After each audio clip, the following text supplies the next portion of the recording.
Thank you very much. I had a very good telephone conversation, extremely good, with Senator Schumer a little while ago. We're working on various elements of the deal, and the Democrats are very much wanting something to happen, and the Republicans likewise are very much wanting something to happen. And I think it will. I spoke at length with Mitch McConnell, and there's tremendous spirit to get something done, so we'll see what happens. But my conversation was very good with Senator Schumer. I thank you all for joining us, and I'd like to begin by providing an update on what we are doing to minimize the impact of the Chinese virus on our nation's students. With many schools closed due to the virus, the Department of Education will not enforce standardized testing requirements, very importantly, for students in elementary through high school for the current year. They've been through a lot. They've been going back and forth, schools open, schools not open. It's been all standardized testing, and, we're not going to be enforcing that, so I think you can let the people know. I think probably a lot of the students would be extremely happy. Some probably not. The ones that work hard, maybe not, but it's one of those things. Unfortunate, very unfortunate circumstance. We've also temporarily waived all interest on federally held student loans. They'll be very happy to hear that. And I've instructed them to take that action immediately. And today, Secretary DeVos has directed federal lenders to allow borrowers to suspend their student loans and loan payments without penalty for at least the next 60 days. And if we need more, we'll extend that period of time. Borrowers should contact their lenders, but we've given them very strong instructions. So we've temporarily waived all interest on federally held student loans. That's a big thing. That's going to make a lot of students very happy. And we have more to come on student loans, more good news for the students, but we'll do that at a different time. This morning, the Treasury Department also announced that we're moving tax day from April 15th to July 15th. So we're moving it out to July 15th so that people will have time and people will be able to, hopefully by that time, we'll have people getting back to their lives. Families and businesses will have this extra time to file with no interest or penalties. We're getting rid of interest and penalties. However, if you have refunds or credits you would like to claim, you may still file. In other words, you can file early if you are owed money by the IRS. Other than that, we're moving it all the way out to July 15th. No interest, no penalties. Your new date will be July 15th. Today, our team will also provide an update on our continuing effort to prevent the transmission of virus across America's borders. And I watched what's been happening in California with Governor Newsom and this morning with Governor Cuomo, and I applaud them. They're taking very strong, bold steps, and I applaud them. And we're all working together. We're working very closely together, including those two governors. But I would say, based on the call, the media was there. I think we can say that with respect to virtually every governor on that call. I think every governor. We had almost all of them, if not all of them. And I would say that you could see for yourselves that the level of respect and esprit de corps working together was extraordinary. There was nobody angry, nobody upset.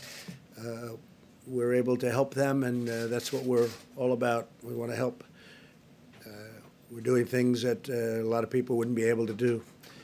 But the relationship with governors and states is, I think, very extraordinary, especially under the circumstances where this just came upon us.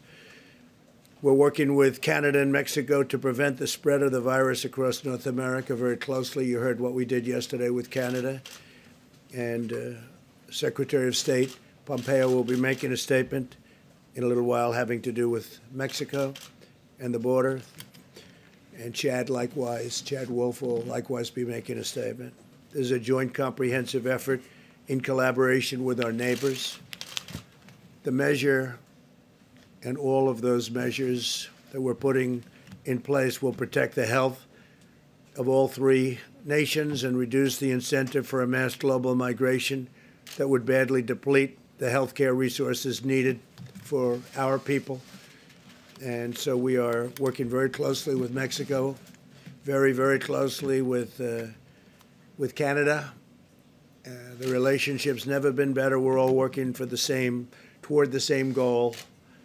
Our nation's top healthcare officials are extremely concerned about the grave public health consequences of mass, uncontrolled cross-border movement. And that would be mostly, and even beyond, but mostly during this global pandemic.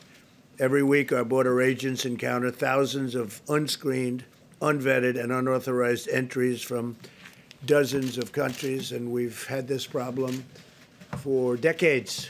For decades, you know the story, but now it's with the national emergencies and all of the other things that we've declared, we can actually do something about it. We're taking a very strong hold of that. And we have before, but this is now at a level that nobody's ever approached. In normal times, these massive flows place a vast burden on our healthcare system. But during a global pandemic, they threaten to create a perfect storm that would spread the infection to our border agents, migrants, and to the public at large. Left unchecked, this would cripple our immigration system, overwhelm our healthcare system, and severely damage our national security. We're not going to let that happen. So we have a lot of information, and they'll be discussing that in a moment. To confront these public health degrees, the Centers for Disease Control and Prevention has decided to exercise its authority under the Title 42 of the U.S. Code to give customers of border protection the tools it needs to prevent the transmission of the virus coming through both the northern and the southern borders. So we're treating the borders equally, the northern border and the southern border. It's being treated, they're both being treated equally. A lot of people say that they're not treated equally. Well, they are. As we did with Canada, we're also working with Mexico to implement new rules at our ports of entry to suspend non-essential travel. These new rules and procedures will not impede lawful trade and commerce. Furthermore, Mexico is taking action to secure our own southern border and suspend air travel from Europe. So we're coordinating very closely with the air travel going to Mexico and then trying to come into the United States. The actions we're taking together with our North American partners will save countless lives. At the conclusion of my remarks, Secretary Azar, Secretary Pompeo, Secretary Wolf, we're going to be also taking some questions with Tony and Deborah, who you've gotten to know very well. But they'll be discussing certain things, and I think you'll find them of great interest. We're going to be providing tremendous amounts of detail over the coming days, but a lot of it will be provided right now if you'd like to find out about it. There's been a week of resolute action, tremendous relationships have developed with people that frankly didn't get along, people that didn't like each other. They're now working together and maybe even in some cases learning about each other and liking each other. It's a nice thing. I invoked the Defense Production Act, and last night we put it into gear. We moved the National Response Coordination Center to the highest level of activists. I mean, if you take a look at what we did, the level of activation has been increased to a grade 1 level, which is the highest level. We're providing historic support to small businesses and to the states. The states need support. Normally, they do this themselves, but because of the magnitude of it, the federal government has gotten very much involved in terms of getting the equipment they need. So we're helping them. It's a responsibility they have, but we are helping the states a lot. That's why the governors, I think, in every case have been impressed and very nice. We enacted legislation guaranteeing paid sick leave for workers at no cost to employers. And I think it's very important. So they get paid sick leave at no cost to employers. We're accelerating the use of new drug treatments. We're advancing legislation to give direct payments to hardworking families. Throughout our country, Americans from all walks of life are rallying together to defeat the unseen enemy striking our nation. in times of struggle, we see the true greatness of the American character, and we are seeing that. A lot of people are talking about it. We're at 141 countries from what they're telling me, and some of those countries are really working in a unified manner, and they're working very unified with us, almost, I could say, a good number of them.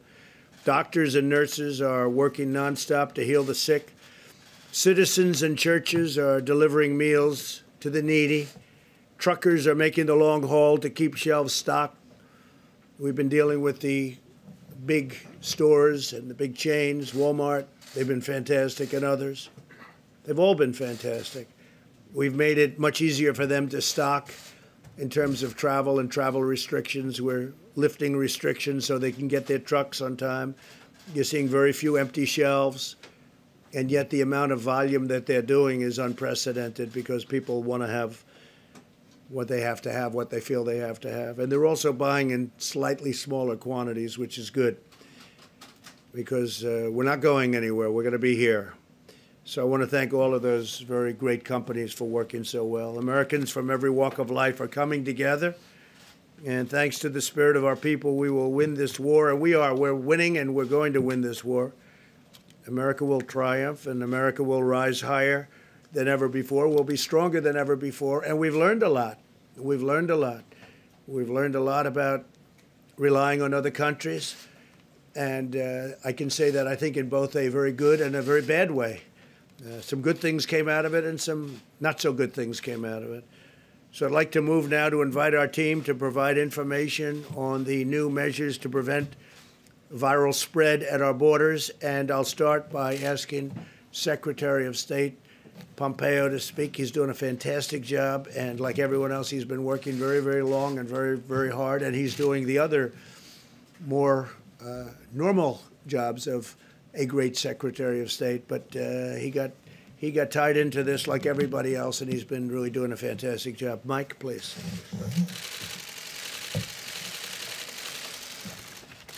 Thank you, Mr. President. Before I address the efforts that we've been engaged in to push back against the Chinese virus, I want to assure the American people that, as President Trump just said, your State Department, your entire national security team is staying focused on the other diplomatic challenges around the world. Those include reducing risk to America from Afghanistan, holding the Iranian regime accountable for its malign activity, and our counterterrorism efforts against ISIS remain a priority for our team. Our number one priority across those mission sets remains the protection of the American people. The President and our team are very focused on it. I'll take this moment, too, to thank my team, State Department team, who is working long hours all around the world to take care of Americans who are stuck at places around the world. I'll talk about that more in just a minute. You've all seen Dr. Birx with me, State Department official who's doing great work, but I want to give a shout out to all of the State Department team here in Washington and around the world that are working overtime to help us push back against this pandemic. Under the President's leadership this week, we've taken two important steps. First, as President Trump announced on Wednesday, the United States and Canada jointly agreed to restrict all non-essential traffic across our border. This decision goes into effect tonight at midnight. The restrictions will be reviewed after 30 days, and they exclude traffic and movement across the border for work or other essential reasons. We're grateful to have such an outstanding friend to the north who is committed, as we are, to defeating this virus. I also want to announce today that the United States and Mexico have agreed to restrict non-essential travel across our shared border. Both our countries know the importance of working together to limit the spread of the virus and ensure that commerce that supports our economy continues to keep flowing. Here, too, the United States is glad to have a friend who's working side by side us in the fight. Secretary Wolf will talk a little bit more about the details of how we're working alongside our partner in Mexico to keep our southern border safe and secure as well. On another note, yesterday the State Department issued a Level 4 global travel advisory. This means that all international travel from U.S. citizens should be avoided. In countries where commercial departure options remain available, U.S. citizens who reside in the United States should arrange for immediate return to the United States unless they're prepared to remain abroad for an extended time. If you choose to travel internationally, your travel plans may well be severely disrupted. And finally, I want to talk about the disinformation that people are seeing. both on Twitter and around the world, some of it coming from government, some of it coming from other individuals. Just urge everyone, as they're seeing information that at one time suggested somehow this virus emanated from the United States Army, this information about lockdowns that are taking place. Every American, indeed people all around the world, should ensure that where they turn to for information is a reliable source and not a bad actor trying to create and flow information that they know is wrong. This is a tough fight. The American people are tougher. Our diplomatic teams are working around the clock to help them keep safe both home and abroad. And we're showing once again the global leadership that America has always delivered. And it's been great to see countries around the world rally behind what President Trump and our team are doing. Thank you. Thank you, Mike. Thank you very much. And we'll take questions right after this. Chad Wolf, yes? Right behind you. Well, let me start off by thanking the President and the Vice President for their continued leadership and commitment for protecting the American people during this crisis. Early on, the President, again, took unprecedented actions to restrict travel from areas affected with the coronavirus. And to date, DHS has screened over 200,000 individuals coming back from those affected countries. This has been an immense undertaking, but one that the men and women of DHS have successfully accomplished. Today's announcement is yet another example of the extraordinary steps the administration is taking to ensure the safety of the American public. Before I comment on the CDC order that I'm sure Secretary Azar will later elaborate on, let me first address the progress as Secretary Pompeo and others have made with our Canadian and Mexican partners regarding cross-border travel. As we continue to evaluate common sense measures that reduce risk and prevent further spread, it only makes sense that we have looked at the measures that our neighbors to the north and south are undertaking. And so we've been working closely with those partners since the earliest days of this virus and the outbreak. And again, as the President said earlier this week, and Secretary Pompeo, we've reached an agreement with both Canada and Mexico to limit non-essential travel across our land borders. Let me be clear that neither of these agreements with Canada or Mexico applies to lawful trade or commerce. Essential commercial activities will not be impacted. We will continue to maintain a strong and secure economic supply chain across our borders. A few examples of essential travel include, but certainly are not limited to, individuals traveling for medical purposes, to attend educational institutions, for emergency response, public health services, and individuals engaged in lawful cross-border trade. As the Secretary said, the agreements with both Canada and Mexico will go into effect on Saturday, March 21st. Furthermore, we're also working collaboratively with Canada and Mexico to take decisive joint action regarding individuals seeking entry between our ports of entry. The CDC order directs the Department to suspend the introduction of all individuals seeking to enter the U.S. without proper travel documentation. That's for both the northern and southern border. The CDC director has determined that the introduction and spread of the coronavirus in the department's border patrol stations and detention facilities presents a serious danger to migrants, our frontline agents and officers, and the American people. So it's important to note that the department currently apprehends foreign nationals from over 120 different countries around the world, the vast majority of those having coronavirus cases. Many of these individuals arrive with little or no identity, travel, or medical documentation, making public health risk determinations all but impossible. It's also important to note that the outbreak on our southern border would likely increase the strain on health systems in our border communities, taking away important and life-saving resources from American citizens. Tonight, again at midnight, we will execute the CDC order by immediately returning individuals arriving without documentation to Canada, Mexico, as well as a number of other countries without delay. And so, again, CBP is positioned to execute these measures as we continue to keep our borders secure and safe. Before I conclude, let me just wrap up by thanking the brave men and women of DHS, specifically CBP, and across the government for the work that they do day in and day out to keep the American people safe from the coronavirus. The department has a number of frontline officers that have tested positive, as well as others who are self-quarantining, and that I am doing everything that I can to protect these patriots as they continue to defend our homeland during this crisis. Thank you. Thank you very much, David. Thank you. Yes, Secretary. Today's announcement is just the latest in a long line of bold, decisive actions the President has taken to protect Americans from the coronavirus spreading across our borders. In January, within 2 weeks of China's notifying WHO about the virus, and with only 45 cases in China, we began screening travelers from Wuhan. Then, over time, as the outbreak evolved, the President restricted travel from China, Iran, and Europe. Our health experts say that these measures have been truly effective at slowing the virus's spread to our shores. Just think about this. Italy and the United States both saw their first travel-related case of coronavirus around the exact same time, the last week of January. And yet we have had precious time to continue our work around vaccines, therapeutics, and other preparations, while Italy has tragically been overwhelmed with critical patients for several weeks now.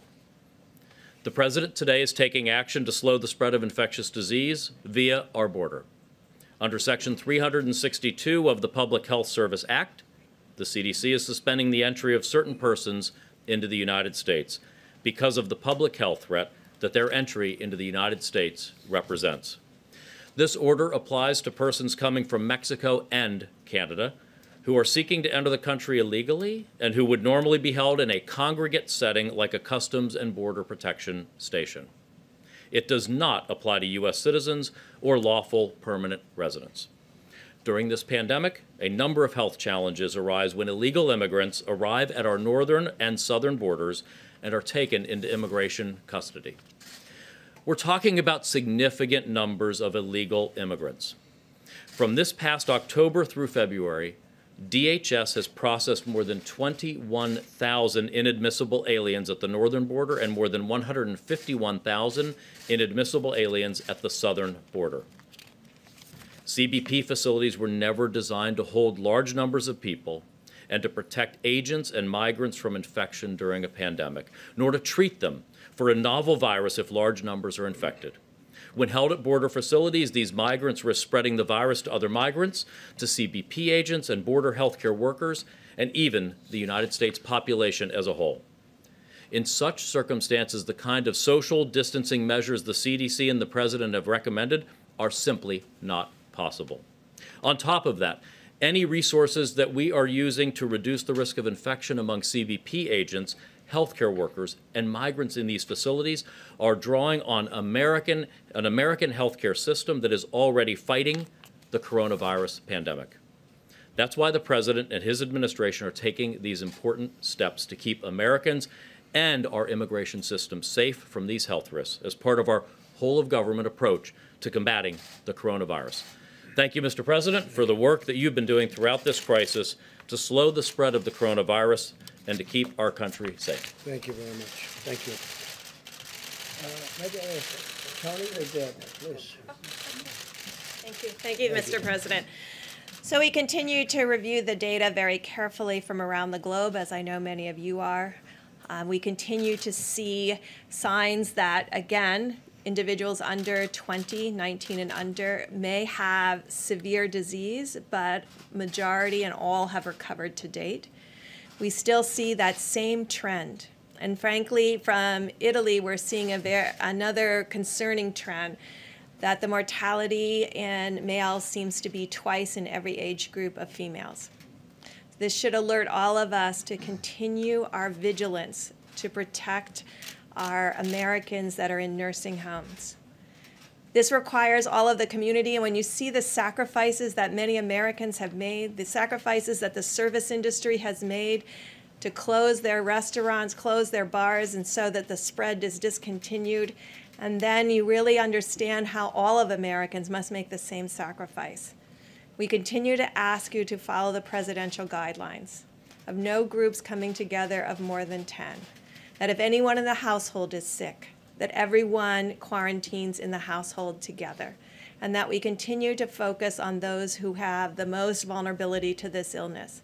Now, to the moms and dads out there that have children with immunodeficiencies or other medical conditions, we don't know the level of risk, and I know you will also protect them in the same way. There just is not enough numbers at this time to really tell them if they're at additional risk or not in the same way that adults are.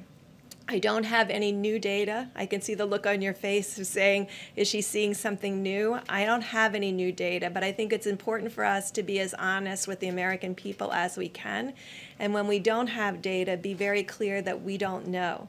Finally, no one is immune. I sometimes hear people on radio or others talking about, I'm immune to the virus. We don't know if the contagion levels are different in age groups, but we know it's highly contagious to everyone.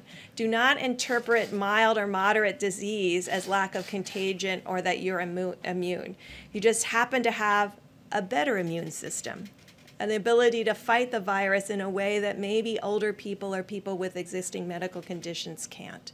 And that's why it's very important at this moment that all of you carry that message about the sacrifices that many have made, particularly our service providers and our frontline healthcare workers. They are making that sacrifice every day so that every American can move through this well. But we need every American following the presidential guidelines. Thank you. Thank you very much. Tony, please. Thank you very much, Mr. President. I just want to underscore a couple of things that I've said a few times to this group. You may recall that just a week ago or so, I said the two pillars, the two elements of our capability to contain the infection and the surge of infections in this country rely on two things: keeping infections from coming from without in. We've been very successful in doing that with China and with Europe. Now we have the northern and southern border issues. There's a fundamental public health reason for doing that, because we cannot be preventing people from coming in from one area when they can actually go into the other. So that's an important reason. Understand that there's a public health reason for doing that. The second thing I think is really important is what happened in New York today, what Governor Cuomo mentioned about an hour ago, some rather strong issues that have been addressed with his recommendations. Not recommendations, essentially orders. Now, we have a group of recommendations and guidelines that are applicable to the entire country. You know them. We've been over them. Yet there are places, regions, states, cities in this country that are being stressed much, much more than the country as a whole. Clearly, one of them was Washington. Another one was California. Governor Newsom made some very important, difficult decisions. Today, Governor Cuomo did the same thing. And I want to say I strongly support what he's doing. And one thing, as a New Yorker myself, for those of you who haven't figured out from my accent that I'm from New York, as a New Yorker, I know what New Yorkers can do. We're tough. I was in New York City on September 11th, 2001. And I know what the New Yorkers can do. So please, cooperate with your governor, cooperate with your mayor. It's very important. Thank you. Thank you, Tony. That's great. Thank you, Mr. President.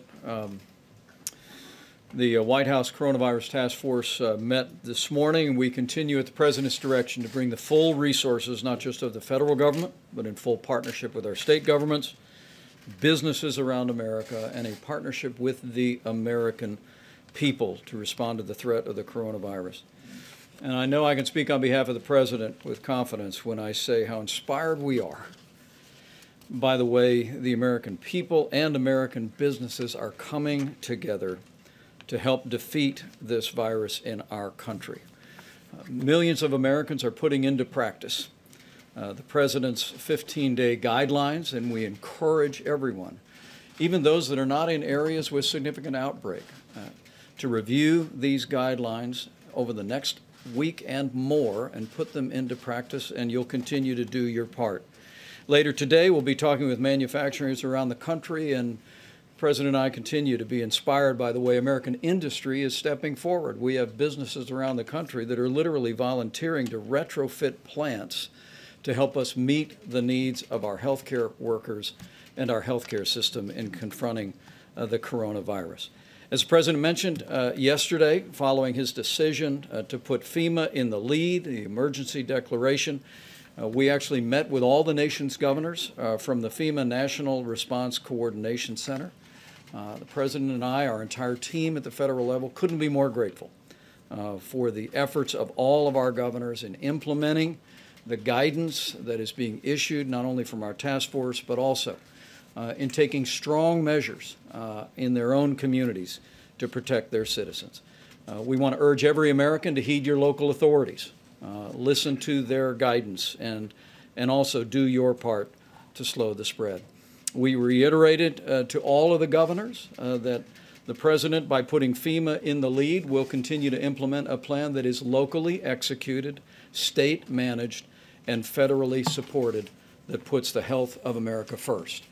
We have received a report today, as the President mentioned, on our legislative team on Capitol Hill. We're working with Republicans and Democrats at this very hour to pass an economic recovery package that the President described, and we hope to see the Congress act on that early next week.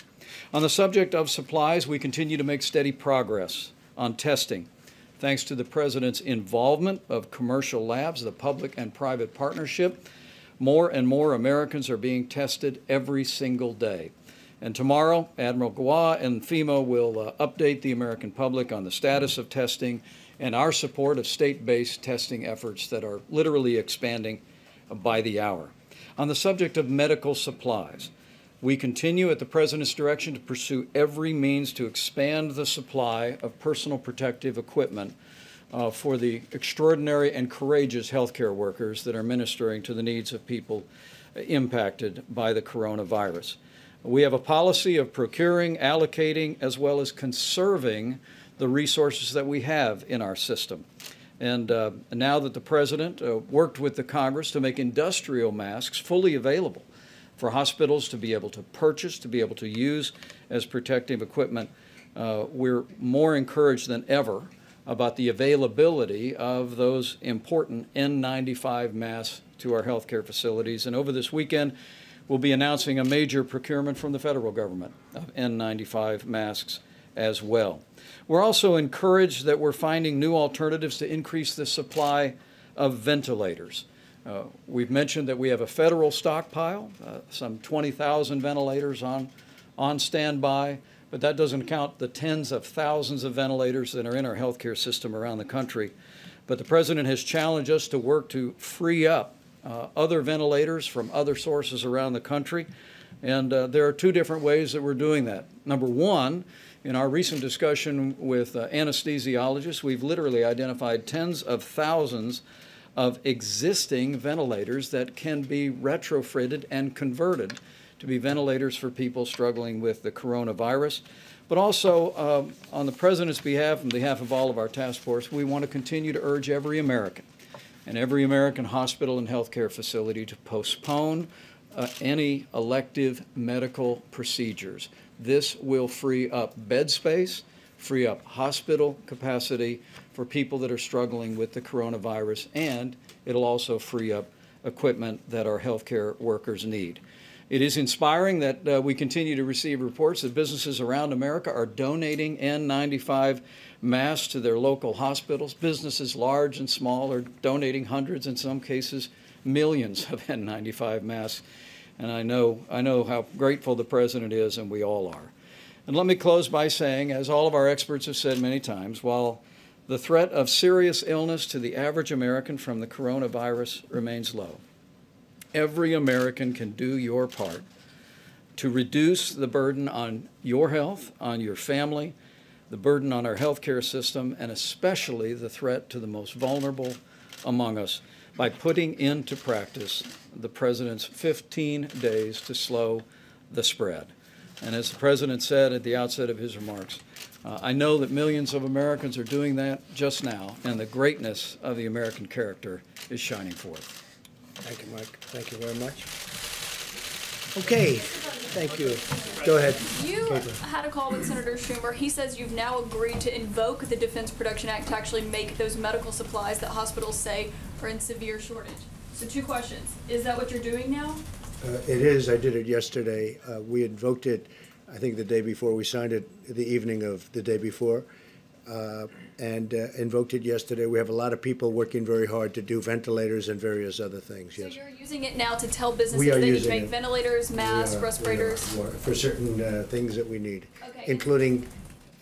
including some of the very important emergency. I would say ventilators, probably more masks to a large extent. We have millions of masks which are coming and which will be distributed to the states. The states are having a hard time getting them. So we're using the Act. The Act is very good for things like this. We have millions of masks that we've ordered.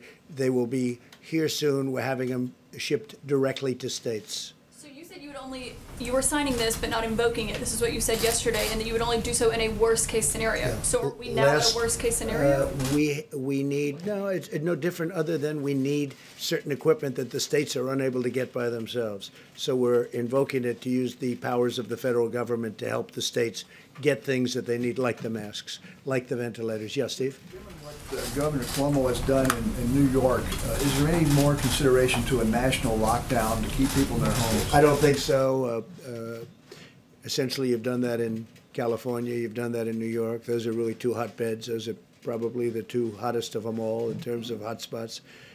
I don't think so, because you go out to the Midwest, you go out to other locations, and they're watching it on television, but they don't have the same problems. They don't have, by any means, the same problem. New York, California, Miami, the governor's doing an excellent job. Governor DeSantis in Florida. We have some pretty hot spots in Florida, too. But we're and the state of Washington, of course. But that was largely, if you look at it, it was one nursing home that had problems like you wouldn't believe. So no, we're working with the governors, and I don't think we'll ever find that necessary. We're about a week into your 15-day guidelines. Are you happy with the progress? Would you like to see? I am happy. I am happy with it. We'll have to see what the results are at the end of 14 days. Let's say we'll know by the 15th day to see what we do. But I'm certainly honored by the way the American people are working, because it's work. It's work not to work. This is the first time this has ever happened. And we're working out a tremendous financial package for them so they don't work. Who ever heard of this? Usually you work out a financial package to get people working. We're asking people not to work. Social distancing, a new term that's become probably the hottest term there is. So, no, I'm very honored by the way the American people are taking this, I mean, so seriously. Yes, John? Mr. President, a question for you and a question for Dr. Fauci, if I could. There's been some concern among Democrats on Capitol Hill that the Phase 3 fiscal stimulus is weighted too much in favor of corporations and not enough in terms of individuals. What did your conversations with Senator Schumer yield on that front? Well, I think that really all of that is being discussed right now. We talked about, as an example, buybacks, stock buybacks. I don't want to have stock buybacks. I don't want people spending. I don't want some executive saying we're going to buy 200,000 shares of stock. I want that money to be used for the workers and also for the company, to keep the company going, but not for buybacks. I would, I mean, I haven't spoken to a lot of the Republicans or Democrats on it. We discussed it, and I don't like buybacks. I didn't like them the first time. Are you and Senator Schumer? So we're discussing. We're discussing that. We're discussing many things. Are you on the same page with Senator Schumer? We're not so far away. I'll tell you, we're not very far away. And to Dr. Fauci, if I could, Dr. Fauci, as was explained yesterday, there has been some promise with hydroxychloroquine, this potential therapy for people who are infected with coronavirus. Is there any evidence to suggest that, as with malaria, it might be used as a prophylaxis against COVID-19? No, the answer is no. And the evidence that you're talking about, John, is anecdotal evidence. So as the commissioner of FDA and the president mentioned yesterday, we're trying to strike a balance between making something with a potential of an effect to the American people available at the same time that we do it under the auspices of a protocol that would give us information to determine if it's truly safe and truly effective. But the information that you're referring to specifically is anecdotal. It was not done in a controlled clinical trial, so you really can't make any definitive statement about it. Mr. President, on that on those therapies. I think without seeing too much, I'm probably more of a fan of that than maybe than anybody. But I'm a big fan. We'll see what happens. And we all understand what the doctor said is 100% correct. It's early. But we've, I've seen things that are impressive. And we'll see. We're going to know soon. We're going to know soon, including safety. But, when you get that safety, this has been prescribed for many years for people to combat malaria, which was a big problem. And it's very effective. It's a strong drug. So we'll see. Effective against SARS. It was as I understand that, is that a correct statement? It was fairly effective on SARS. John, you've got to be careful when you say fairly effective. It was never done in a clinical trial. They compared it to anything. It was given to individuals and felt that maybe it worked. So Was there anything to compare it to? well, that's the point. Whenever you do a clinical trial, you do standard of care versus standard of care plus the agent you're evaluating. That's the reason why we showed back in Ebola why particular interventions worked. Sir, on that topic. About the possible therapies, yesterday, Mr. President, you said that they were for, quote, immediate delivery, immediate. We heard No, from we're Dr. ordering, yes, we have millions of units ordered. Bayer is one of the companies, as you know, big company, very big, very great company. Millions of units are ordered, and we're going to see what happens. We're going to be talking to the governors about it, and the FDA is working on it right now. The advantage is that it has been prescribed for a totally different problem, but it has been described for many years, and everybody knows the levels of the negatives and the positives. But I will say that I am a man that comes from a very positive school when it comes to, in particular, one of these drugs, and we'll see how it works out, Peter. I'm not saying it will, but I think that people may be surprised. By the way, that would be a game changer. But we're going to know very soon. But we have ordered millions of units. It's being ordered from Bayer, and there is a couple of companies also that do it. For clarity, Dr. Fauci said there is no magic drug for coronavirus right now, which you would agree. I guess on this issue, Well, I think we only disagree a little bit. Sorry. I disagree. Maybe and maybe not. Maybe there is, maybe there isn't. We have to see. We're going to know. Is it possible that your impulse to put a positive spin on things may be giving Americans a false sense of hope? No, I don't think so. Misrepresenting the preparedness right now. No, I don't think so. I think that I think it's got the not yet approved drug. Such a lovely question. Look, it may work and it may not work, and I agree with the doctor what he said. May work, may not work. I feel good about it. That's all it is, just a feeling. I'm a smart guy. I feel good about it, and we're going to see. You're going to see soon enough. And we have certainly some very big samples of people. If you look at the people, you have a lot of people that are in big trouble. And this is not a drug that obviously, I think I can speak from a lot of experience because it's been out there for over 20 years. So it's not a drug that you have a huge amount of danger with. It's not like a brand new drug that's been just created that may have an unbelievable monumental effect, like kill you. We're going to know very soon. And I can tell you, the FDA is working very hard to get it out. Right now, in terms of malaria, if you want it, you can have a prescription. You get a prescription. And by the way, and it's very effective. It works. I have a feeling you may, and I'm not being overly optimistic or pessimistic. I sure as hell think we ought to give it a try. I mean, there's been some interesting things happened and some good, very good things. Let's see what happens. We have nothing to lose. You know the expression? What the hell do you have to lose? Okay? So what do you say to Americans? Nearly 200 dead. What do you say to Americans who are scared, though? I guess nearly 200 dead, 14,000 who are sick, millions, as you witnessed, who are scared right now. What do you say to Americans who are watching you right now who are scared? I say that you're a terrible reporter. That's what I say. Go ahead. I think it's a very nasty question, and I think it's a very bad signal that you're putting out to the American people. The American people are looking for answers, and they're looking for hope. And you're doing sensationalism, and the same with NBC and Comcast. I don't call it Comcast. I call it Concast. Let me just for whom you work. Let me just tell you something. That's really bad reporting. And you ought to get back to reporting instead of sensationalism. Let's see if it works. It might and it might not. I happen to feel good about it, but who knows? I've been right a lot.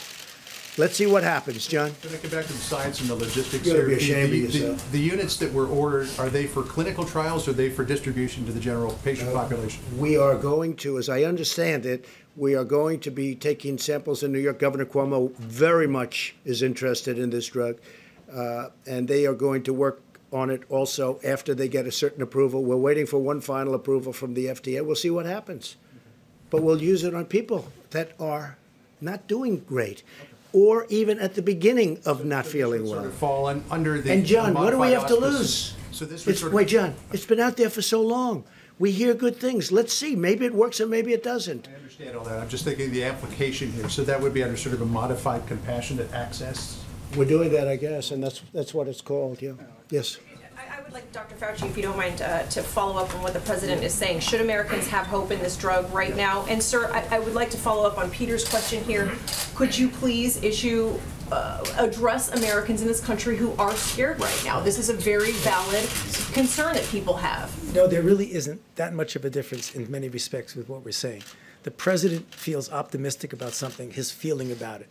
What I'm saying is that it might be effective. I'm not saying that it isn't. It might be effective, but as a scientist, as we're getting it out there, we need to do it in a way as while we are making it available for people who might want the hope that it might work, you're also collecting data that will ultimately show that it is truly effective and safe under the conditions of COVID-19.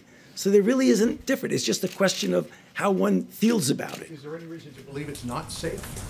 Well, certainly as a drug, any drug, John, has some toxicities.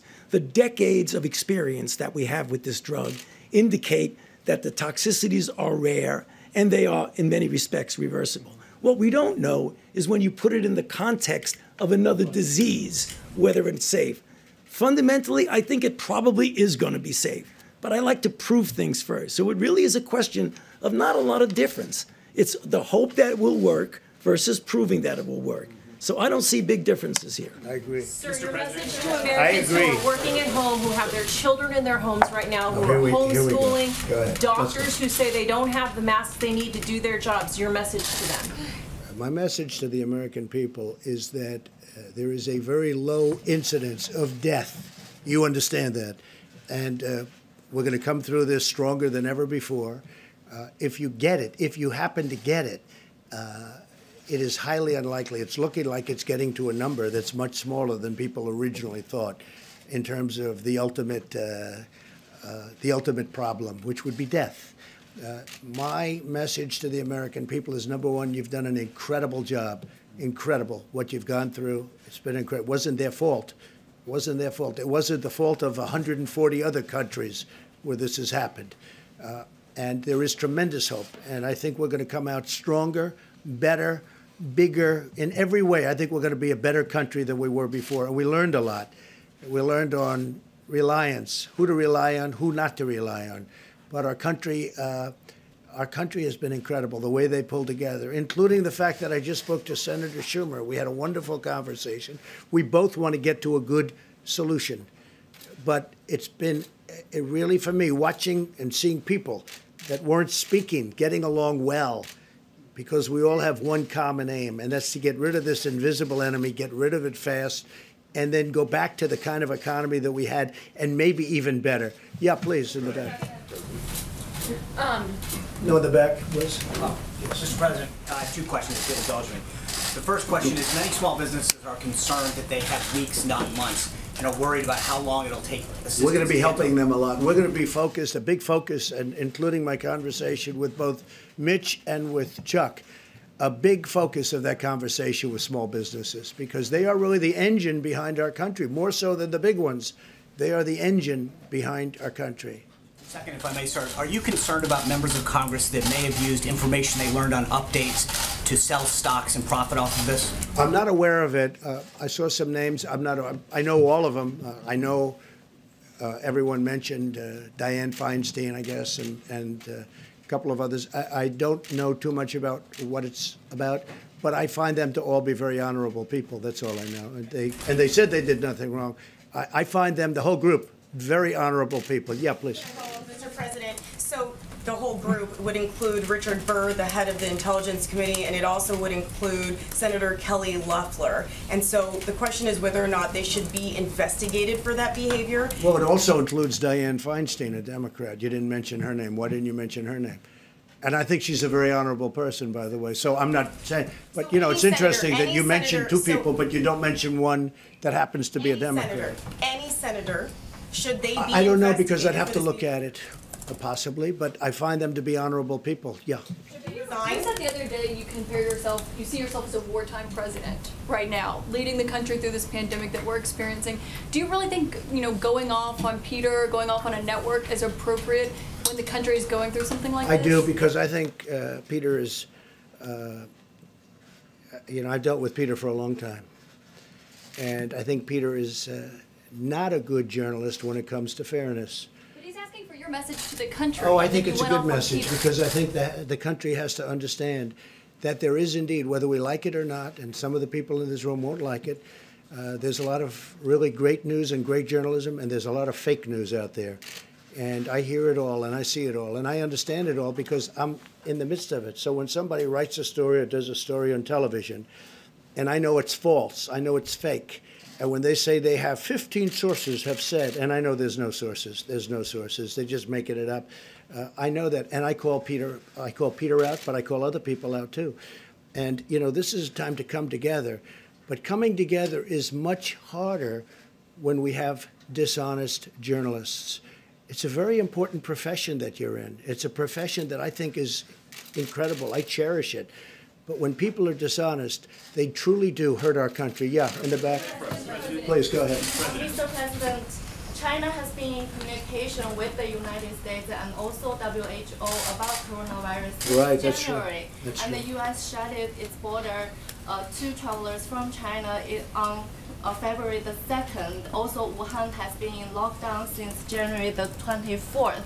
And this all happened almost 2 months ago. Why did you still say if you could have known it earlier? And also, you have been calling coronavirus. Well, I have to say this. We have, and I can speak for myself, but I have a very good relationship with China and with President Xi. I have great respect for President Xi. I consider him to be a friend of mine. It's unfortunate that this got out of control. It came from China. It got out of control. Some people are upset. I know President Xi. He loves China. He respects the United States. And I have to say, I respect China greatly, and I respect President Xi. Okay? Calling coronavirus. Can I ask more about stock buybacks? Many of the airlines and Boeing did stock buybacks. Is this a deal breaker for you in this? No, but I never liked stock buybacks from their standpoint. When we did a big tax cut, and when they took the money and did buybacks, that's not building a hangar, that's not buying aircraft, that's not doing the kind of things that I want them to do. And we're now talking about buybacks. We didn't think we would have had to restrict it because we thought they would have known better. But they didn't know better. In some cases, not in all cases, obviously. Some people did an incredible job. They built plants all over the country. I mean, you'd see what's happened. I mean, we were doing, until this invisible enemy appeared, we never had an economy like this. But there were some companies that used that money to buy back stock, driving up the price of the stock artificially in many cases. I don't like that. I don't like it. And as far as whether or not we'll have that, allow them, when we give them money, because we have to keep these great companies in business because of the workers. Frankly, for the most part, because of the workers. The workers are my number one concern. But the way we take care of the workers is we have to keep the companies going. I am fine with restricting buybacks. In fact, I would demand that there be no stock buybacks. I don't want them taking hundreds of millions of dollars and buying back their stock, because that does nothing. Yeah, please. Thank you very much. One for Dr. Fauci, and then hopefully one for you. Sure. And one thing, Secretary of State Pompeo is extremely busy, so if you have any question for him right now, could you do that? Because you know what I'd like to do? I'd like him to go back to the State Department, or as they call it, the Deep State Department, if you don't mind. I'd like to have him go back and do his job. So does anybody have any question? Please. Mr. Secretary, can I ask you? Go ahead, you want to call somebody? Yeah, how about you? Only for the Secretary. The exemptions on work travel, can you define that? Is all work, anyone with a work visa can still cross the border? Can you define what, like the measures that you're taking? It's a great question. We're working, we're very real concerned about H-2A visas, in particular agricultural workers need to get across. We're going to make sure that we do everything we can to keep that part of our economic lifeblood working between our two countries. DHS and the State Department will work together. We want to make sure and keep commerce between Canada, the United States, and Mexico alive, functional, and prepared for the day that this economy bounces back like we expected it will. Right back there. And then Mr. Secretary, the Mexican government has not announced any travel ban on Europe. Where have you been in touch with them as to when they're going to do this and what it is that they're telling you? And then a second question, they also are telling us and said in a press conference this morning that they will not take back any non-Mexican citizen. Any other third parties will have to, we don't know what will happen to them. So can you address what will happen to those third country immigrants that you are saying that will not be allowed to enter the U.S. and Mexico is saying that they will not be allowed to stay in Mexico either or sent back from the U.S.? If I may, I'll take the first one and then Chad, I'll give you the second one. With respect to travel into Mexico from outside, I spoke with Foreign Minister Ebrard a couple of times about this. I'm very confident we're going to get to a really good place that protects the Mexican people and the American people from those who might be traveling into places where we've got designations, the Schengen zone from China, so that they're not coming into Mexico and then coming into the United States. I'm very confident we'll do that, and we'll make that announcement shortly together. And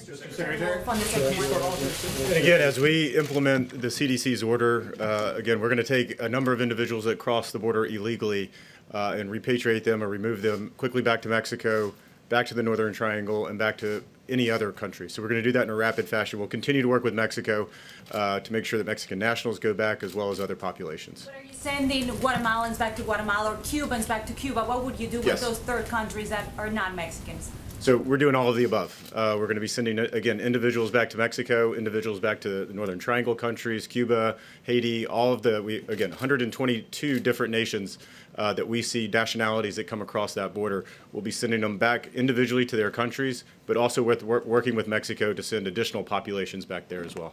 And just to put it, you know, when you said, before you said the non-Mexicans going to Mexico, we're not sending them to Mexico. We're sending them back to their own countries, not to Mexico. Why would Mexico take people that aren't from Mexico? We're sending them back, in the case of Guatemala, Honduras, El Salvador, a lot of other countries, they go back to the country from where they came. Okay, and Mike, please. Secretary Pompeo, on the issue of disinformation, is there any particular locus for this disinformation, or is it diffused? It's pretty diffused, unfortunately, but we've certainly seen it come from places like China and Russia and Iran, where there are coordinated efforts to disparage what America is doing in an activity to do all the things that President Trump has set in motion here. Other than what you're doing this morning, what are you doing to fight back? Lots of things, lots of work. One of the things we want to make sure is the American people go to trusted sources for that information. But we've made clear, we've spoken to these countries directly that that they need to knock it off, that we don't approve of it. And then there are a handful of other things we're engaged in to make sure that the right information is out there and accurate information is given. This idea of transparency and accurate information is very important. It's how we protect American people from something like this ever happening again. Mr. Secretary, the Peace Corps volunteers. You want the American people to be coming to trusted sources of information. Does it undermine you at all when the president stands up here and he attacks news outlets calling us untrustworthy? Somebody else have a question? The Peace Corps volunteers have the Peace Corps volunteers. Secretary. Please. In terms of Americans who find themselves stranded in places where there are no longer flights to get back to the United States, what efforts are being made to help them? I appreciate that question. So we're doing lots of things. We've had a couple places in particular, Peru and Morocco. I think we've had the first 2, maybe 3 now flights out of Morocco. We're going to work to get people back. We're urging individuals when they can get back on their own. They traveled there on their own. When they can get back there on their own, they ought to try to do that.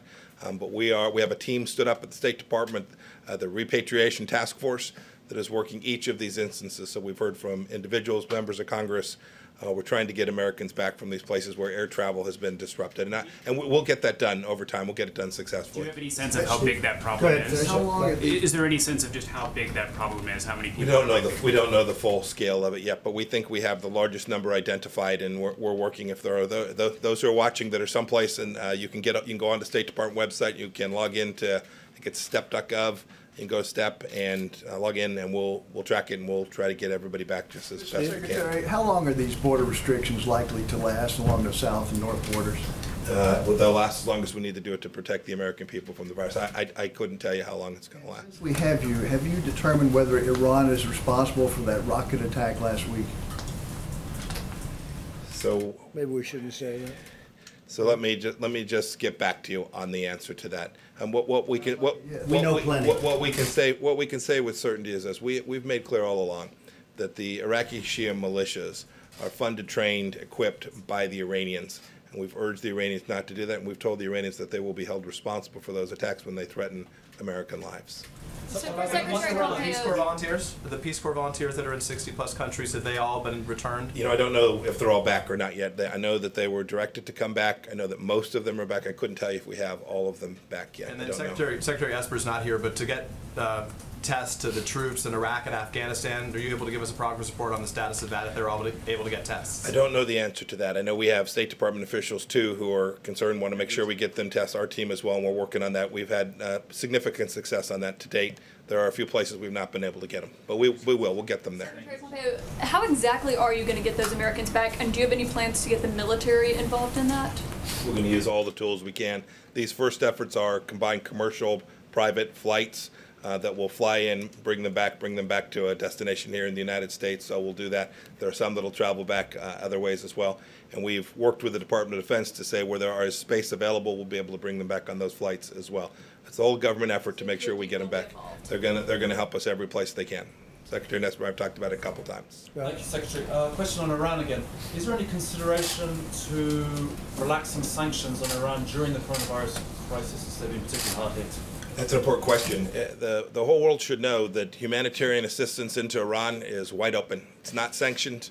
We've offered to provide assistance to the Iranians as well. I talked with Dr. Tedros from the World Health Organization about this. We're doing everything we can to facilitate both the humanitarian assistance moving in and to make sure that financial transactions connected to that can take place as well. There is no sanction on medicines going to Iran. There's no sanctions on humanitarian assistance going into that country. They've got a terrible problem there, and we want that humanitarian medical healthcare assistance to get to the people of Iran. But the sanctions themselves, no movement. We are working to do all the things we've had in place for the first 3 years here to deliver security for the American people. They know the answer. Iran, they know the answer. Iran, the leaders, they know the answer to your question. Was it appropriate for the president to call your department the Deep State Department at a time when thousands of diplomats are working very hard around the world to combat this pandemic? I've worked with the president for 3 years now. I know how much he values the people that work on my team. I know when I was the director of the Central Intelligence Agency how much he valued the work we did. I know that he watches our team, Dr. Birx, all the team that's working to push back against this virus to keep America safe. I know how much he values them. What a good answer. Yes, go ahead. Mr. President, can I Sure. ask a question? Mr. President, Very true, too. Go ahead. Mr. President, No, behind you. I apologize. Please, go ahead. The news, I have two questions. The first is to Secretary Pompeo. The news hours learned that the CDC picked up that there was some sort of virus happening in Wuhan, the coronavirus happening in Wuhan as early as December. When did the CDC start letting other agencies know that there was something in China happening, that this coronavirus was happening? And then when did the whole government approach start to happen? So I'll let the CDC or Dr. Fauci, you want to talk to that? Yeah, Dr. Secretary Azar, please. Yeah. Yeah, so we were alerted by some discussions that Dr. Redfield, the director of the CDC, had with Chinese colleagues on January 3rd. It's since been known that there may have been cases in December, not that we were alerted in December. Then, Mr. President, the other question I have for you. Excuse me, we'll do it in a second. Let Mike May I just say one more thing? There's been some discussion about China and what they knew and when they knew it.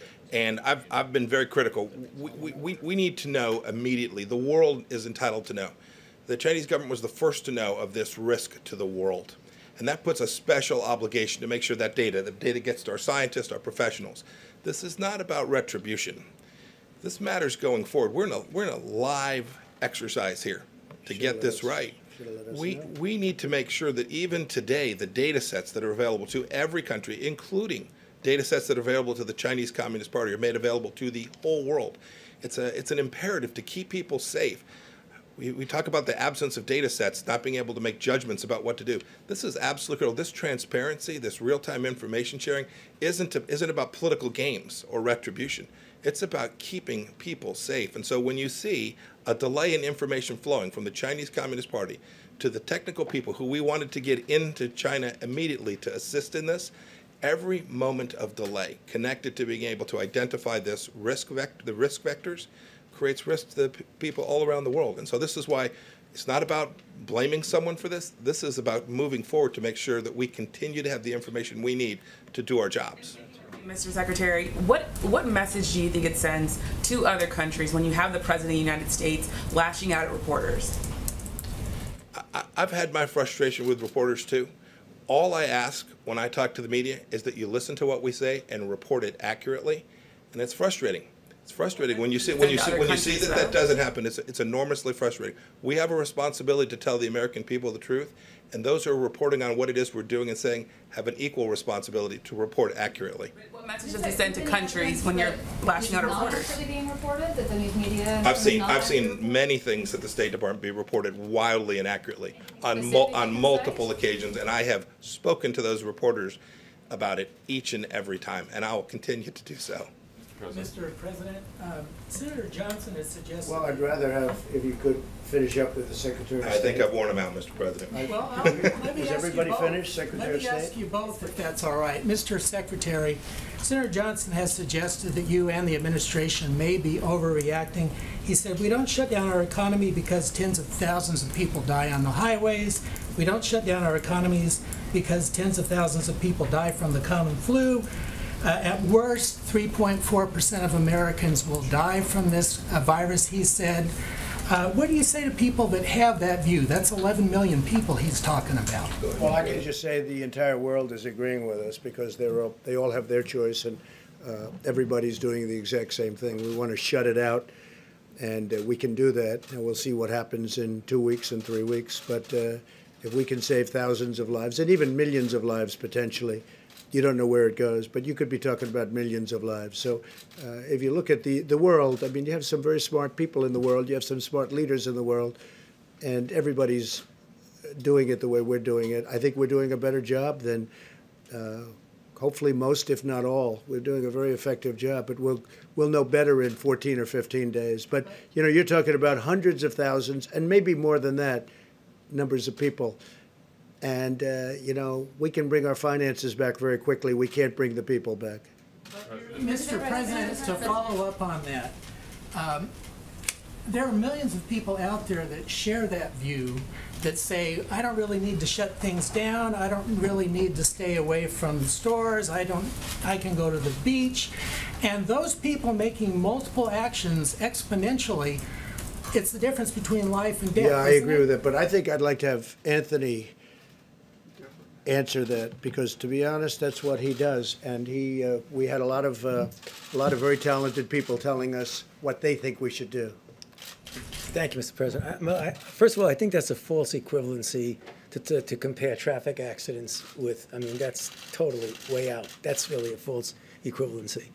When you have something that is new and it's emerging, and you really can't predict totally the impact it's going to have, and you take a look at what's going on in China, and you see what's going on right now in Italy, and what's happening in New York City, I don't think with any moral conscience you could say, why don't we just let it rip and happen and let X% of the people die?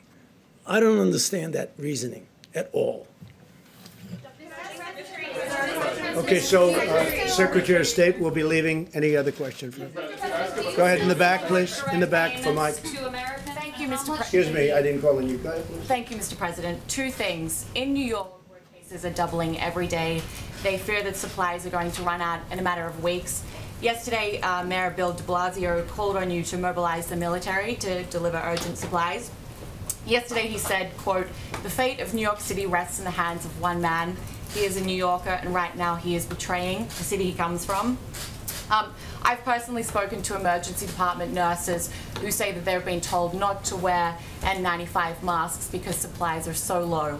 So how do you respond to those remarks by Mayor de Blasio? Well, I just think this. I'm not dealing. Supplies arrive? I'm not dealing with him. I'm dealing with the governor, and the governor agrees with me, and I agree with him. So far, we've been very much in sync. I guess they're not agreeing with each other necessarily, but the relationship with New York, I love New York. I grew up in New York, as you probably have heard, and the relationship's been very good. And I think government and the governor have been getting along incredibly well with the federal government. Okay. Mr. President. seconds, please. Question for Secretary Wolf, if I could. Just on illegal entries of people who are OTM, how will the turnback process work? Will they be taken to a common area and then put on a plane and sent back to northern countries or others? I mean, how would that process work? Again, it's a public health crisis. So what we're trying to do is limit the amount of contact that we have with these individuals, not putting them in Border Patrol facilities, ICE detention facilities, and the like. So it's going to be very rapid. We're going to obviously take them into custody and then send them back to a port of entry or other means. So it'll be very quickly. It won't be the 6 or 7 or 10 days that we currently have. It'll be much more rapid. But if they are OTM, will they be taken to an airfield That's nearby? correct. Or? That's correct. And sent back Mr. President. Absolutely. Anybody? Mr. President, can we ask Mr. President, the checks to Americans? The bill as proposed creates sort of tiers of checks for income. Do you believe philosophically that makes sense? Well, I believe in a lot of things. I want to get workers' money, and whichever way, the best way to get it. And I want to keep the businesses open too, because without the businesses, they're not going to be getting money for very long. But we're going to be talking. As it's written, is there enough, or do you want to if see there's it not, juiced we'll up? do something later. I'm sure. I'm sure. We'll do Mr. President, the Wall Street analysts are predicting that unemployment numbers could skyrocket next week. By some analysts, say as many as 3 million people applying for unemployment, which would be a historic number in a 1 week spread. So is a $1,000 check going to cut it? Is that going to be We're enough? not talking about a $1,000 check. We're talking about much more than that. We're also talking about doing phases. If this doesn't work, we're going to keep doing until we get it going. And frankly, once we get the economy back, and once this enemy is defeated, the invisible enemy, as I call it, once it's defeated, we get the economy back, it's going to all come back to us very quickly. It comes back very quickly. We have a tremendous economy. We do numbers like no other country has ever done before. #1 in the world, if you go back 2 weeks, and still, obviously, but if you go back 2 weeks, #1 in the world by far. That money comes back to us very rapidly. We want to keep it, we want to have it so that when we, not if, but when we win the war with the invisible enemy, when we win it, these companies can immediately start, not that they have to start rebuilding, which takes a long time. Steve? You're confident that those are Steve, jobs that'll please. come back if someone applies for I'm unemployment next confident. week? What projections for job losses in March and April are you hearing? Well, we're looking at different numbers. We have a best case and a not best case, but the big thing is to defeat the virus. Once that virus is defeated, Steve, I think everything else falls in place very rapidly. I think you're going to have a tremendous upswing. A lot of people agree with me. If you look at your stock market geniuses, and some of whom are not geniuses, but they think they are, a lot of people think that I'm right about that, that once we defeat the virus, I think you're going to have a very steep, like a rocket ship, it's going to go up, and everything will be back. And I really believe we're going to be stronger than ever before. Yeah, go ahead. Mr. President, on the issue of supplies, you've told governors to try to find whatever supplies they can on their own. Absolutely. But some of them are now saying when they go to try to buy them, they're being outbid by the federal government. Well, you heard my news conference yesterday. So not those that, I mean, governors that to was do? sort of yesterday's news. No, that does happen because they want to buy supplies. We want to buy as a backup to them in case they can, and sometimes that will happen. But regardless of who gets them, when they need them, we're getting them to them. Now, we're doing the Production Act. We're doing it very much, and we have a lot of things cooking right now at a high level. Remember this. Nothing like this has ever happened before. Over 140 countries. And you have supply chains that are broken down for two reasons, because they can't supply that much and because people are sick and they can't be on the chain. So you have a lot of interesting things all over the world. You have supply chains that broke down because of the illness and also because of the quantity. But we're getting it ordered, we're getting it done, and if you just have to, look, some of you were at the call yesterday where I spoke with the governors, almost all of the governors, and every one of them was very impressed with what we've done. Go ahead, in the middle, please. There are reports saying that the Labor Department has told states not to disclose their unemployment numbers. Do you agree with that decision? I'd have to talk to him. I would have to talk to him. Just one more clarifying question, if I could, on the DPA. I just want to be clear. Are you saying that the administration is requiring these industries to create these products, or just asking? You know, so far we haven't had to. It's an amazing thing that happened. We're getting calls from automobile companies. We're getting calls from other companies saying they have plant capacity. They want to make ventilators. They want to make other things. We are literally being besieged in a beautiful way by companies that want to do the work. They want to do the job. They want to help us. They want to help our country. So we haven't had a problem with that at all. President, how do you help out states and localities that are trying to bid on things like ventilators and other items that are being outbid by the Well, when they call us, they let us know. If there's a conflict, they will call us and we will drop our bid because we want them to go first because they're point of sale. So we've had 4 or 5 instances where literally that was happening because, we're both trying to get stock.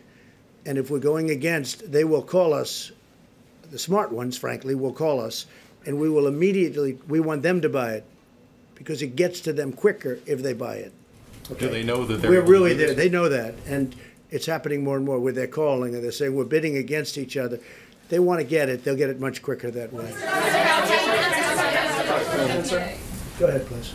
Mr. President, a question for Secretary Azar. There are labs across the country that don't have the testing supplies they need. What specific actions is the administration taking? I tell you what. What specific actions We inherited are an being obsolete taken? deal, and we made a good thing out of it. I haven't heard that question in a while, but go ahead. Yeah. Why don't So, you- so first, we're making tremendous progress in terms of lab testing. Tens of thousands of tests are being done every single day, both through the CDC and the public health labs, as well as now through the private sector commercial labs. They're getting to scale. They have supplies. They have high throughput. We do hear anecdotally, occasionally, of, say, a public health lab or another one that has a concern about this supply or that supply. Through FEMA, we actually are standing up a laboratory task force to answer those questions. Usually it's that the lab people do not understand that there are actually alternative supplies in the marketplace that they are perfectly free to use. We've actually had to put out some common myths and truths about that. For instance, the other day, we were getting calls from governors saying, we don't have swabs, there are no swabs, there are no swabs. Our supply people went in the open marketplace and bought 200,000 swabs in the open market, and I just sent a letter to every governor sending them swabs. So some of it's just they aren't listening or checking with us about all the freedom, all the capacities out there. It's a complex system with 330 million Americans and all of these labs. So sometimes there's a lab that doesn't understand how much flexibility they have and how much supply there is out there. And we're working through the new FEMA Integration Center to help correct that for folks. Secretary Azar. Be happy to. How well that's working. Well, as I said, more and more tests are being performed every day. And as we learn about the results that are being reported around the country of coronavirus tests, our experts continue to look at the numbers and see that some 90% of Americans that are tested do not test positive for the coronavirus. And so it can give you a sense of the magnitude of testing that's going on. We have the number of cases that we've reported today, but it's in some cases near to 10 times that have been tested. But let me also emphasize how important it was in answering these questions for governors and local officials that the President stood up FEMA and the National Response Center, where we briefed governors yesterday. Now every governor and their state health departments have the ability to reach out to our regional FEMA administrators.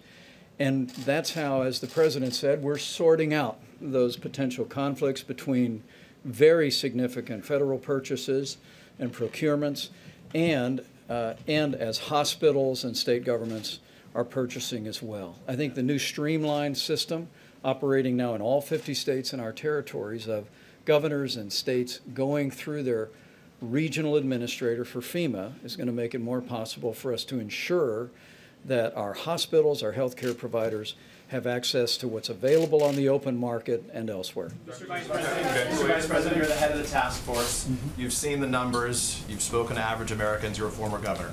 What do you say to Americans right now who are watching and who are scared? I would say do not be afraid, be vigilant. All the experts tell us that the risk of serious illness to the average American for the coronavirus is low. But we need every American to put into practice the President's coronavirus guidelines, 15 days to slow the spread, because the coronavirus is about 3 times more contagious than the flu, according to our best estimate, and you can contract the coronavirus, have very mild symptoms, if any, not even be aware that you have it, and expose someone who is vulnerable to a very serious health outcome. That's the reason why we're encouraging people to avoid groups of more than 10, to not eat in restaurants, but to use drive-throughs, to wash their hands on a regular basis. And particularly, we're going to continue, as the President has directed us, to focus on the most vulnerable population, which are seniors with serious underlying health conditions or anyone with an underlying immunodeficiency. It's those people we need to care for, but it's going to take all of us working together to make sure they're safe. Mr. Vice President, on the issue of ventilators, Mr. Vice President. Because you just said that you haven't had to require companies to up their production of medical supplies, but you said last night you invoked the DPA. I'm confused. When we need something, because of the act, when we need something, we order something. And as you know, 2 days ago, I invoked the act, which was a big step. I'm not sure that it had been done before, certainly not very much. And when we need something, we will use the act. What has happened is, before we even go out, many, many companies, great companies, companies in a totally different business are willing to do things and make things, because that's what they do. They make product. They're willing to make product for us, medical product, that we need very badly for the states, that the states can't get, they haven't been able to get. And you know, most of the states, in no way did they do anything wrong. They were stocked up. They were all equipped. Unfortunately, they've never had a thing like this. So they need help from the federal government. This is important. You haven't actually directed any companies to start making more ventilators or masks, right? I have, yes, I have. A lot. And they're making a lot of ventilators, and they're making a lot of masks. Go ahead, please. Go ahead. Mr. President, Yes. partially following up on that, are there automakers right now who are retooling their production facilities to make ventilators or I can't say they masks? are, but they will be very shortly, because we're working with one in particular that wants to make ventilators. They called us yesterday, and we're working on a transaction. They're going to make ventilators. They say they've done it before, which surprised me, but they can do it very easily. Secretary Azar, this is partially for you, partially for Secretary Azar. You said yesterday that you had spoken to Carnival Corporation's chairman. Carnival, yeah. Yes, and he said that he could donate some ships. No, not donate. That's not the word donate. Okay, lend. He's not giving them. He's going to let you use them. Okay. I spoke with Mickey Harrison, who's the president, chairman, CEO, and owner. And he could lend some ships to potentially be hospitals. He said to me that he was willing to, if we need ships for helping people, that Carnival would be absolutely willing to help us in Los Angeles, in New York, wherever they may be, in Miami, where they're very big. If we needed something, they would be willing to. So far, we haven't needed to, and we're bringing the big hospital ships up in California. We're working with the governor of California, as you know, with Gavin, and we haven't made a determination. We're also talking to folks who would like it in Seattle, so we're discussing where it can be most useful. We've spoken with Governor Cuomo, and we're bringing the big hospital ship up in 2 weeks, and we're going to have it in New York Harbor, someplace in New York Harbor. So my question is, one, it sounds like you haven't taken them up on it yet, but No, I have taken them up. I said if we need it, I'll let you know. Okay. That's called taking them up. And secondly, Right now, we don't need it. ships have a lot of frequently contacted surfaces, and so this is where you come in, Secretary Azar, potentially Dr. Fauci. Do you have concerns about the cruise ships being used as hospitals? Well, I can tell you they're very clean, and also those surfaces, the germ, as you know, the virus, disappears over a period of time. And these ships are very clean. They've been kept very clean. They've been gone over, but the virus, as you know, if it's on a surface for a certain, they have actually charts, different kinds of surfaces, it disappears over a period of time. Why not just use hotels? I mean, what are you trying to get at? Go ahead. Well, that's what I'm asking. Why not It just use hotels? disappears, the virus disappears when it's on surface after a certain number of days, or in some cases hours, depending on the surface it's in. Go ahead, please. Thank you. A quick follow-up. So can you name any of the companies that you've asked to start making these ventilators or face masks? I will be, but first I want to get the approval from the company, because I don't want to be doing that. Okay, I assume they'd like it, but I'll let you know. Okay, well, thank you. And this is for Dr. Fauci. I mean, one company that has openly stated it is General Motors. So that's one of the, did One of the companies, government but ask I General didn't. Motors to I do didn't that? speak to them about announcing it, but I'll announce it. I'm sure they wouldn't be. But we have others also. Thank you. Okay. And so for Dr. Fauci, there's new research out from that the CDC has released that many of the people that have, or that 13% of the people with the coronavirus got it from someone that was asymptomatic. So my question is, does that change the way the approach that should be taken? And do you think that's the case, or I mean, do you think that, or do you not agree with that research? The recommendations that are here applies to whether you're in physical contact with someone who could be infected with symptoms versus asymptomatic. I don't really think it changes anything. Certainly, there is some degree of asymptomatic transmissibility. It's still not quite clear exactly what that is. But when people focus on that, I think they take their eye off the real ball, which is the things you do will mitigate against getting infected, no matter whether you're near someone who is asymptomatic or not. It's the same thing. Physical separation and the care that's outlined here is going to take care of both of those things. Thank you, Mr. President. I have a question about testing. When will every American who needs a test get a test and be able to get a test? And why not have medical equipment being shipped right now to hospitals who need it? You're hearing very positive things about testing, and just so you understand, we don't want every American to go out and get a test. 350 million people. We don't want that. We want people that are that have a problem, that have a problem with they're sneezing, they're sniffling, they don't feel good, they have a temperature. There are a lot of different things. You know them better than I do. So ready? We don't need that. But what we are having is we're having these private labs have come in. They've been really fantastic. And we also have a great system for the future. Because as I said, we inherited, meaning this administration, an obsolete, broken system that wasn't meant for anything like this. Now we have a system that you can see, because look, we're well into this and nobody's even talking about it, except for you, which doesn't surprise me. There are Americans, though, who say that they have symptoms and they can't get tests. Well, okay. What do you say to the Americans who are scared that they have symptoms and they can't get but we don't want everybody to go out and get a test, because there's no reason for it. Yeah. Americans who have symptoms. We'll do one more after this. Fauci, because Kevin Hassett is one of the people who is now suggesting that the real way to get to the end of this, for life to return to normal, is for every single person living in this country to be tested. That way you could see who's contagious, and you could then have people who don't have it go back to work. Is there any possibility that this country could ever get to a point where every single person could be tested, and how long would that take? Thank you for the question. I've heard that before. I don't connect the dots there. I don't see how testing everybody in the country is going to help you to implement this. This should be implemented universally, at least at this level for everyone. The things we spoke about a while ago, that you want to really ratchet it up, like Governor Newsom is doing in California, like Governor Cuomo is doing in New York, or how you put an end to this outbreak. Testing is important. It would be nice to know, and there are certain things you could do, but let's not conflate testing with the action that we have to take. Whether or not you test, do this. I'm not putting down testing as an important issue, but people seem to link them so much that if you don't have universal testing, you can't respond to the outbreak. You really can.